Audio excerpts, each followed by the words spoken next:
WhatsApp বন্ধুগণ, কী হচ্ছে তোমাদের? আই হোপ তোমরা সকলে অনেক ভালো আছো। তো আজকের ব্লগে আমি কিন্তু গ্রামে ঘুরতে চলেছি। হ্যাঁ বন্ধুরা, আমার যে প্রিয় যে জায়গাটা, সেই জায়গাটায় আমি আবার যেতে চলেছি।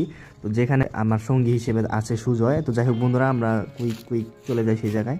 আমি আর সুজয় কিন্তু আমাদের গ্রামের বাড়ির পাশে দাঁড়িয়েছিলাম এবং আমরা রওনা দিয়েছিলাম সেই জায়গায় যাওয়ার জন্য। মূলত সেই জায়গায় প্রচুর পরিমাণের বাতাস কিন্তু অনুভব করা যায় এবং সেখানে অনেক সুন্দর একটা প্রাকৃতিক সৌন্দর্য উপভোগ করা যায়। তো আমরা আর কি সেই গন্তব্যের উদ্দেশ্যে রওনা দিয়েছি। রাকা পাকা মেঠো পথ ধরেই আমরা কিন্তু যাচ্ছি আমাদের সেই গন্তব্যস্থানে। তো এদিকে একটু পাকা রাস্তা দেখা যাচ্ছে। তো আশেপাশে প্রচুর পরিমাণের গাছপালা এবং অনেক ধরনের ফলের গাছও কিন্তু দেখা যাচ্ছে। আমি সেই জায়গা নিয়ে আগেও একটি ভিডিও বানিয়েছি, যদিও সেটা ইউটিউবে ছিল। তো আজ আমি আবারও সেই ভিডিও রিপিট করলাম। তো এদিকে প্রচুর পরিমাণের কিন্তু গাছপালা দেখা যাচ্ছে। আমাদের গ্রামে আসলে গজারি গাছের প্রচুর সমাহার রয়েছে। মূলত সেখানে আসলে মনে হয় যেন এক অচেনা এক প্রাকৃতিক সৌন্দর্য আমাদেরকে উকি দিচ্ছে। এখানে গাছপালা ছাড়াও আরও প্রচুর পরিমাণের আবাদ জমি রয়েছে, যেখানে চাষবাস করা হয় মূলত। তো বন্ধুরা, আমরা কিন্তু আমাদের সোনাতলা গ্রাম পার হয়ে ঝিংহাটি গ্রামে চলে এসেছি।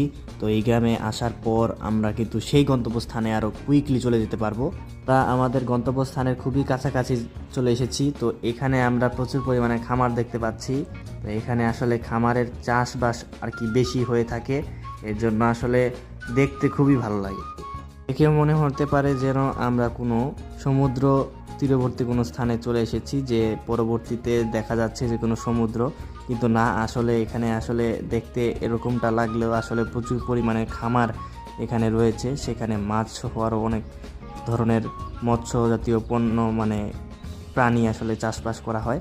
তো এদিকে কিছু আমরা আর কি পাখি দেখতে পাচ্ছি, যারা কিনা আসলে পাখি বললেও ভুল হবে, হাঁসও রয়েছে সেখানে। তো সেখানে তারা আসলে তাদের খাবার খাচ্ছে পানিতে বসে। তো দেখুন তারা কিভাবে উড়াল দেয়, আসলে দেখতেই ভালো লাগে। প্রকৃতির মাঝে এরকম অসাধারণ সৌন্দর্য যেন মনকে জুড়িয়ে দেয়।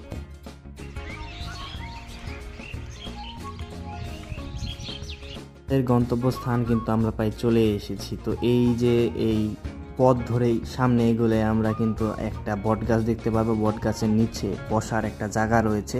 তো সেখানে যদি আমরা বসে থাকি এবং মাত্র বসার আগ মুহূর্ত থেকেই আমাদের বাতাস আসা শুরু করবে এবং আমরা অনুভব করব এক অসাধারণ এক মানে সৌন্দর্য। তো বন্ধুরা, আমরা ফাইনালি আমাদের সেই গন্তব্যে চলে এসেছি, যেখানে আমরা প্রতিদিনই আসি। প্রায় আমাদের গ্রামে আসলে আমাদের বন্ধু বান্ধব সহ প্রচুর পরিমাণের লোকজনকে আমি এখানে নিয়ে এসেছি। তো একটু সামনে গেলে আমরা আসলে বসবো। তো আমার সাথে রয়েছে